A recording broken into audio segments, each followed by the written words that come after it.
Now in the studio is the editor-in-chief of the NDTV network, Mr. Sanjay Pugalia, to give his expert view, take on the budget. Sir, thank you so much for being here.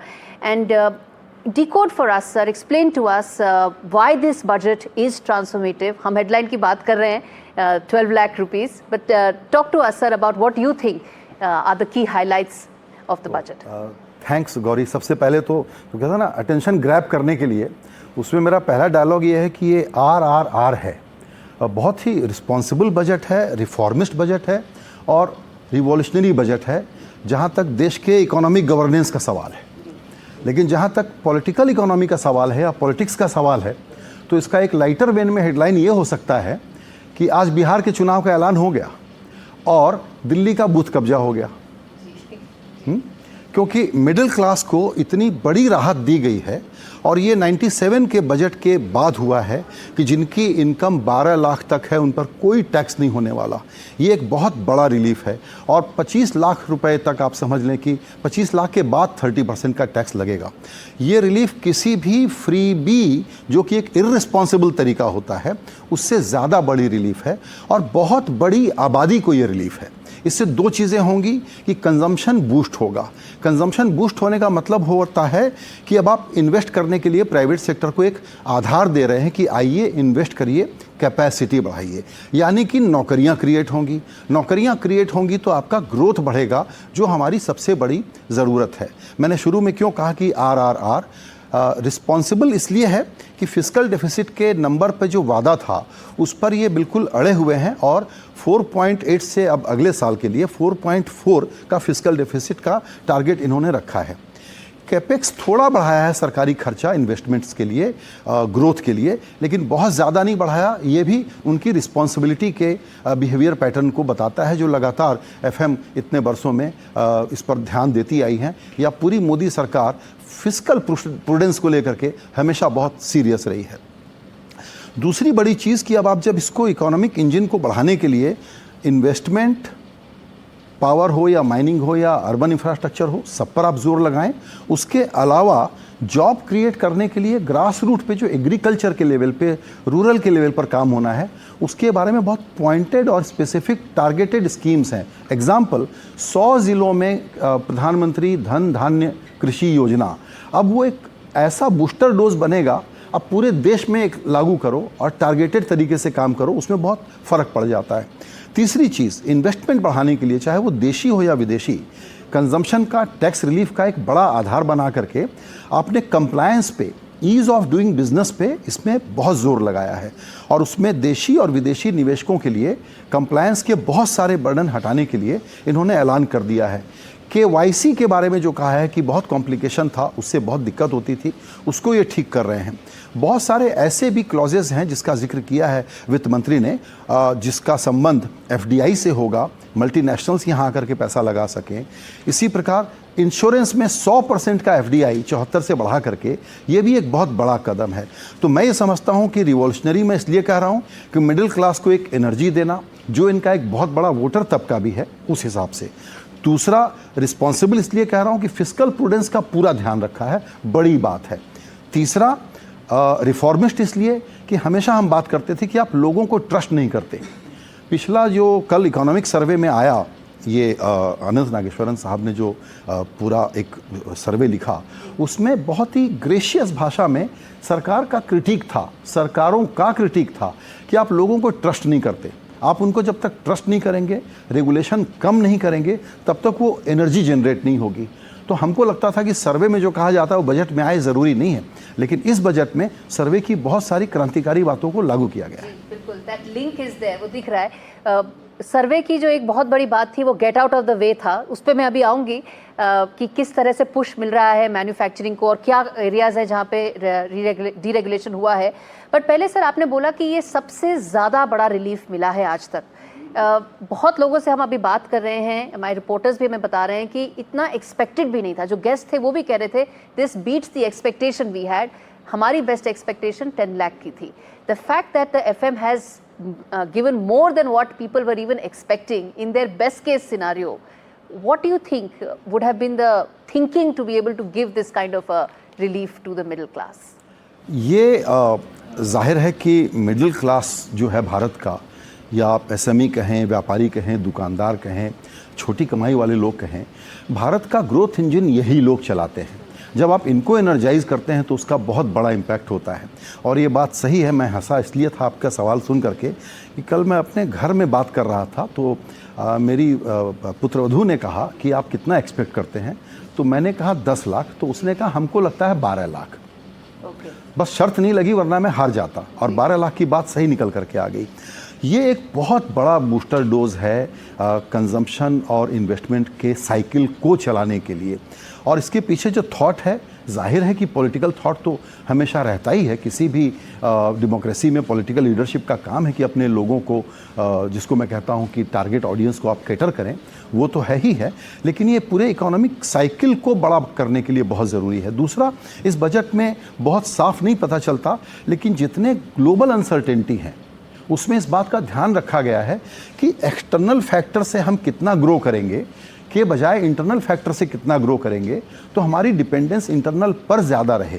तो उसके लिए जिसको कहते हैं base तैयार करना, ये बहुत बड़ा बेस तैयार किया गया है। ये टैक्स रिलीफ अभी सुनने में अमाउंट के तौर पर बहुत बड़ा नहीं लग रहा होगा, क्योंकि हम लोग शहरी लोग थोड़ा ऊंची तनख्वाह वाले लोग होंगे, लेकिन भारत के ज़्यादातर लोग जो टैक्स पेयर हैं वो इसमें आ जाते हैं। इसकी वजह से एक चीज़ और होगी, टैक्स बेस भी बढ़ेगा।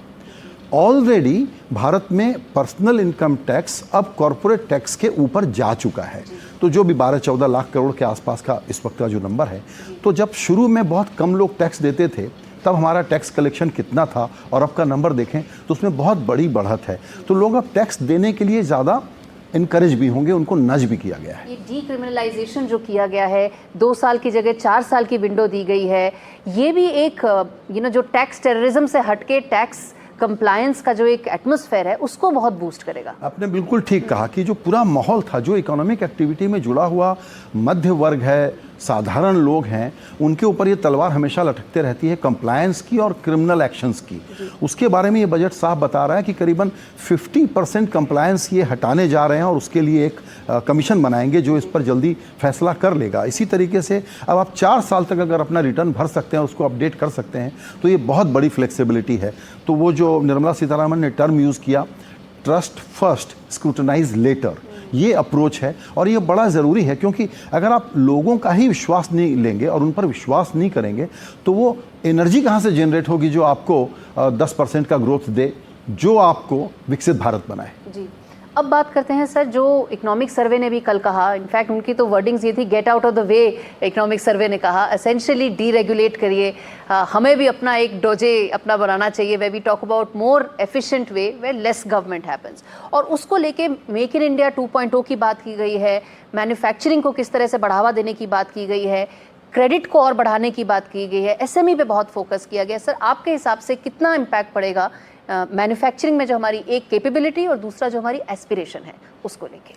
काफ़ी फ़र्क पड़ेगा, और उसके लिए जो बिल्डिंग ब्लॉक्स बनाने की ज़रूरत है, from power to infrastructure to minerals to critical minerals, और अब न्यूक्लियर पावर, इन सारी चीज़ों पर इसीलिए काफ़ी फोकस किया गया है, जिसके कारण हमको उस लक्ष्य को हासिल करने में मदद मिले जिसकी ज़रूरत है। Getting out of the way का जहाँ तक सवाल है, मुझे लगता है कि मूल रूप से मोदी सरकार प्राइवेट सेक्टर का इन्वॉल्वमेंट ज़्यादा चाहती है। बहुत सारे लोगों की तो शिकायत ये है कि प्राइवेट सेक्टर 7,50,000 कंपनियों की बात कर रहा हूँ जो टॉप निफ्टी की हैं, 7-8 लाख करोड़ के कैश पर बैठा हुआ है, इन्वेस्ट क्यों नहीं कर रहा? ब्याज की कमाई कर रहा है वो, लेकिन वो इन्वेस्टमेंट नहीं कर रहा जो मैन्युफैक्चरिंग को बढ़ाए, जो हमको एक्सपोर्ट के लिए और कम्पिटिटिव बनाने में मदद करे। लेकिन उसके लिए शिकायत ये है कि कंपटीशन के लिए रेगुलेशन वगैरह वगैरह जो सारे जुड़े हुए मुद्दे हैं। तो एक तरफ ईज़ ऑफ डूइंग बिजनेस आप कर लें, दूसरी तरफ आप मैन्युफैक्चरिंग को बढ़ावा दें हमारी डोमेस्टिक ज़रूरत को पूरी करने के लिए, तो उस पर ये फोकस है। और प्राइवेट पब्लिक प्राइवेट पार्टनरशिप की बात भी काफ़ी डिटेल में की गई है कि कैसे इंफ्रास्ट्रक्चर प्रोजेक्ट में काफ़ी कुछ जो है अब पीपीपी के भरोसे छोड़ा जाए, बढ़ाया जाए, और वहाँ पर टैक्स इंसेंटिव देना बहुत ज़रूरी है, कॉस्ट के बड़े इश्यूज़ हैं, उसको किस तरीके से सरल बनाया जाए, तो वो सारे नगेट्स इसमें हैं। अभी बहुत सारा फाइन प्रिंट में तो चीज़ें सामने नहीं आई हैं, लेकिन मुझे लगता है कि इस बार सरकार को ये एक सिग्निफिकेंट रियलाइजेशन है कि प्राइवेट कैपेक्स बढ़ाने के लिए उनको भी एक इनेबलिंग माहौल बनाना है। मेरी अपनी शिकायत ये है कि इंडिया का कॉरपोरेट सेक्टर थोड़ा हाथ खींच करके बैठा हुआ था, उसने बहुत ज़्यादा इंतज़ार किया, लेकिन अब सरकार ने इतना आधार बना दिया कि उसके पास बहाना नहीं होगा। सर, कल इकोनॉमिक सर्वे ने इस पे भी बोला था, उन्होंने कहा था corporates swimming in excess profit, this was the word that economic survey used. Absolutely, मैं उसी का इशारा कर रहा था कि वो बहुत सारे मुनाफे पर बैठे हुए हैं, ब्याज का या शेयर मार्केट की कमाई का पैसा कमा रहे हैं, लेकिन मैन्युफैक्चरिंग में इन्वेस्ट नहीं कर रहे हैं। अब भारत मैन्युफैक्चरिंग के बिना उस मुकाम तक नहीं पहुंच सकता जो हमारी सरकार का ऑब्जेक्टिव है, विकसित भारत का। और अब तो आप ट्रंप वाली दुनिया में हैं, और जब ट्रंप वाली दुनिया में हैं तो आपको, पहले हम कहते थे कि हम माल बनाएं, बाहर बेचें, उससे हम बहुत कमा लेंगे। ज़रूर वो प्रॉस्पेरिटी के लिए ज़रूरी है, लेकिन उससे ज़्यादा ज़रूरी है कि आप अपना सारा ग्रोथ का आधार अब डोमेस्टिक ऑडियंस पर, डोमेस्टिक इंडस्ट्री पर, डोमेस्टिक कंजम्पशन पर फोकस करके बढ़ाएं। और सर, अगर हम जॉब्स की बात करें, जॉब क्रिएशन एक रिकरिंग एस्पेक्ट रहा है। इस बजट से, ये ग्रोथ ओरिएंटेड बजट है, इसमें इंटरनल इकोनॉमी पे बहुत फोकस किया गया है, कंजम्पशन पे बहुत फोकस किया गया है। जॉब्स पे क्या इम्पैक्ट पड़ेगा सर आपके हिसाब से इस पे? जॉब्स पे, इस पे इम्पैक्ट जो पड़ेगा वो सरकारी योजनाओं के कारण इसलिए पड़ेगा कि पाइपलाइन में जितने इंफ्रास्ट्रक्चर के प्रोजेक्ट होंगे, जब आप एक इंफ्रास्ट्रक्चर का प्रोजेक्ट लगाते हैं तो ये कई गुना जॉब क्रिएट करने का आधार बनाता है। प्राइवेट सेक्टर इसमें थोड़ा पीछे रहेगा, जो ज़्यादा जॉब देने की स्थिति में है। और प्लस अब हम नया चैलेंज देख रहे हैं ऑटोमेशन वगैरह का या एआई का, उसके कारण जॉब पे बहुत बड़ा रिस्क है। ये स्पीड का गेम है। आपका सवाल बहुत इंपॉर्टेंट इस सेंस में है कि आपको स्पीड से जॉब क्रिएट करना पड़ेगा।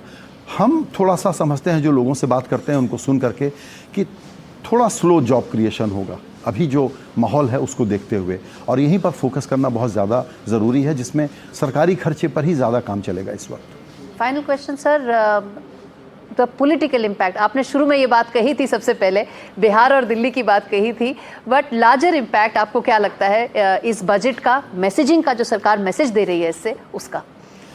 देखिए, ये सरकार हमेशा अपना जो भी काम करती है इकोनॉमिक गवर्नेंस या पॉलिटिकल पॉलिसी को आगे बढ़ाने का, उसमें वो पिरामिड अगर स्ट्रक्चर है तो बॉटम ऑफ पिरामिड जनता ही पर फोकस होना चाहिए। तो बैकवर्ड इलाके, बैकवर्ड ज़िले, पिछड़े लोग, गरीब, युवा और महिला, ये जो कोर स्ट्रक्चर है, फोकस इसी पर है, क्योंकि आप इनको एम्पावर करते हैं तो उसके बाद कहानी आपकी आगे बढ़ती है। इस बजट की एक बात जिसकी चर्चा कम हुई है, आखिरी में मैं यही बताना चाहता हूँ कि जितना वेलफेयर स्कीमों पर खर्चा अभी तक किया गया है, उसके बाद अचानक से अब कोई बहुत नहीं बढ़ाया जा रहा है। दरअसल सरकारी खर्चे कम करने पर इस बजट में ध्यान दिया गया है। इसका मतलब ये हुआ कि सरकार समझ गई है कि यहाँ तक तो ठीक था वेलफेयर स्कीमों का खर्चा, लेकिन इसके बाद अब ग्रोथ के इंजन को चलाने पर ही काम होगा, न कि वेलफेयर स्कीमों के खर्चे से काम होगा। तो उसको देखते हुए मुझे लगता है कि मध्य वर्ग को अब अपने बूते खड़ा करने के लिए जो वेलफेयर स्कीम के आगे की पॉलिटिक्स थी जी, ये उस नई पॉलिटिक्स को शुरू करने का काम करती है। ये मुझे लगता है आपका बहुत इंपॉर्टेंट स्टेटमेंट है, that the messaging and the intent, इसका लार्जर इम्पैक्ट क्या पड़ेगा इंडियन पॉलिटिक्स पे, इंडियन इकोनॉमी पे तो पड़ेगा ही पड़ेगा, इंडियन पॉलिटिक्स पे क्या पड़ेगा। एक last, I know I said last question but I have to ask you this, which is that you speak to the finance minister very regularly, आपको you know the thinking behind the budget, you know that better. Explain to us, sir, in the backdrop of a growth which was subpar in terms of our expectations, do you think this will make us get on to that? ठीक है, हम 6.3 से 6.8 की बात कर रहे हैं, पिछला जो जीडीपी था वो 5.4 आया था। क्या ये बजट है वो थ्रेशोल्ड लेवल पार कर पाएगा जो हम चाहते हैं, may be more than 6.8%, be at that 7%? ये प्रेडिक्शन मेरे पे ग्रेड के ऊपर की चीज़ है, मैं नहीं बता पाऊंगा, लेकिन इसका जो एक सिंपल लेमैन आंसर है वो ये है कि 6.3 से 6.8 ग्रोथ प्रोजेक्शन को आगे बढ़ाने के लिए ये सरकार बहुत माइंडफुल है कि ये बिल्डिंग ब्लॉक्स ठीक करने पड़ेंगे। तो इसीलिए जैसा मैंने कहा कि investment, simplification, ease of doing business, consumption boost which creates job, ये जो पूरा साइकिल है इसको ध्यान में रख करके इन्होंने ये काम किया है। ग्रोथ पक्के तौर पर इसके ऊपर जाएगा, लेकिन मैं थोड़ा स्केप्टिकल इस मामले में हूँ कि जब तक हम जवान हैं भारत, तब तक हम रिच होंगे कि नहीं, उसके लिए और तेज दौड़ने की ज़रूरत है। वो नंबर है 9% के आसपास का। जी। तो 7 और 9 के बीच का फासला हम कितनी तेजी से तय करते हैं, गेम वहां पर है। Magic lies in that 2%. Thank you so much, Sanjay sir, for giving us that perspective. That was Mr. Sanjay Pukalia, Editor-in-Chief of the NDTV Network, explaining to us why this budget is so important at so many levels and the message and the intent of the government and its larger ramification on the Indian economy as well as Indian politics. On that note, we slip into a very short break. We come back with lots more on the other side of our rolling coverage. Stay with us.